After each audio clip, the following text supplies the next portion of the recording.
সুপ্রভাত বন্ধুরা। আজকে আমরা কোথায় এসেছি? হ্যাঁ, একদমই ঠিক।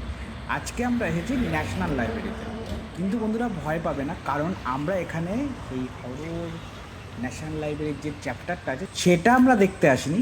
আমরা এসেছি এই ন্যাশনাল লাইব্রেরিতে বা জাতীয় গ্রন্থাগারে বেলভিওডার হাউজে এখন মিউজিয়াম অফ ওয়ার্ড বা শব্দের জাদুঘরে।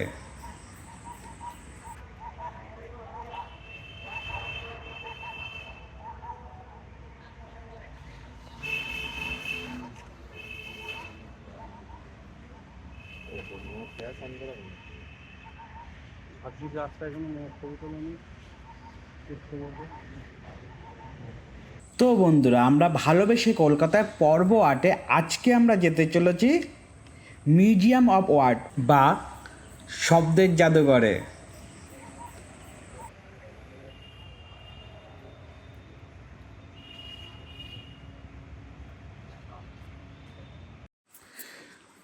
তো বন্ধুরা, এখানে প্রথমে আমরা বলে দেবো তোমরা এখানে কী করে আসবে। তো তোমরা এখানে ন্যাশনাল লাইব্রেরিতে আসলেই তোমরা এখানে পৌঁছে যেতে পারবে, কারণ ন্যাশনাল লাইব্রেরির ভেতরে এটা তৈরি। তোমরা যারা শিয়ালদার থেকে যাবে, শিয়ালদার বাস ধরে ন্যাশনাল লাইব্রেরিতে চলে আসতে পারো, খিদিরপুর থেকে আসতে পারো, অথবা ইডেন গার্ডেন থেকে আসতে পারো। ইডেন গার্ডেন থেকে বাস ধরতে হবে, খিদিরপুরতে তুমি চাইলে হেঁটেও আসতে পারো।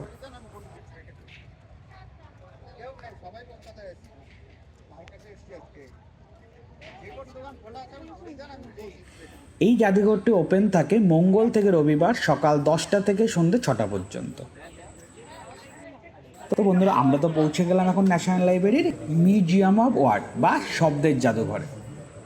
তো এখানে যে সবচেয়ে ইন্টারেস্টিং যেটা জানতে পারলাম সেটা হলো এই জাদুঘরটা এখন পুরোপুরি ফ্রি। এখানে তোমাকে এসে প্রথম টিকিট নিতে হবে, যেটা পুরোপুরি ফ্রি অফ কস্ট। কিন্তু 15ই আগস্টের পর থেকে এই টিকিটের কস্টটা হয়ে যায় 75 টাকা। আমরা সঙ্গে সঙ্গে দেরি না করে ফ্রি টিকিট নিয়ে আমরা এন্ট্রি করে গেলাম শব্দের জাদুঘরে।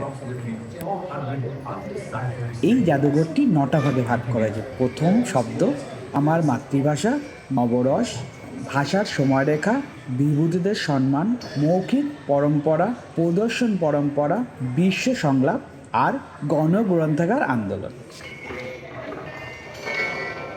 আর এই নামের ওপর বেস করেই এই ঘরগুলোতে এর ওপরেই প্রদর্শনী এবং শিলালিপি এবং ডিজিটাল ভিজুয়ালাইজেশনের ব্যবস্থা করা আছে।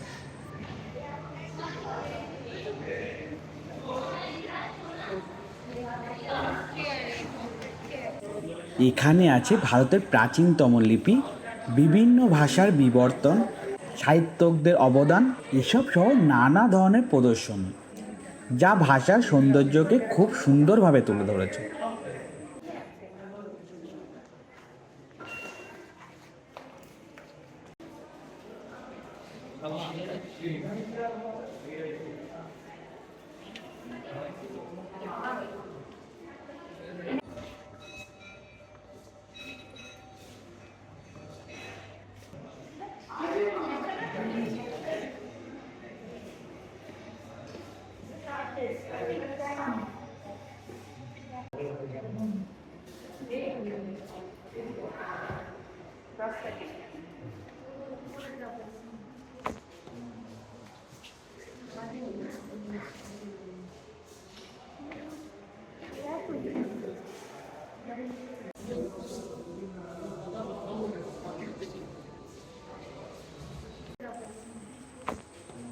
বন্ধুরা, তুমি যদি এখানে আসো তুমি জানতে পারবে ভাষার ইতিহাস, বিভিন্ন ধরনের পুরনো লিপি তুমি দেখতে পারবে, যেগুলো অবশ্য জাদুঘর থেকে কিছু আনা হয়েছে, কিছু ভিক্টোরিয়ার থেকে আনা হয়েছে, বাট তুমি এখানে দেখতে পাবে আর নিজেকে অন্য একটা জগতে ফিল করবে।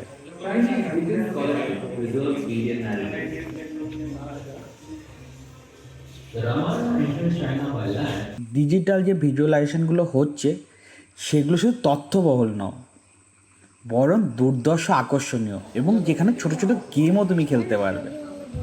তো বন্ধুরা, তোমরা দেরি না করে চটজলদি ঘুরে যেতে পারো।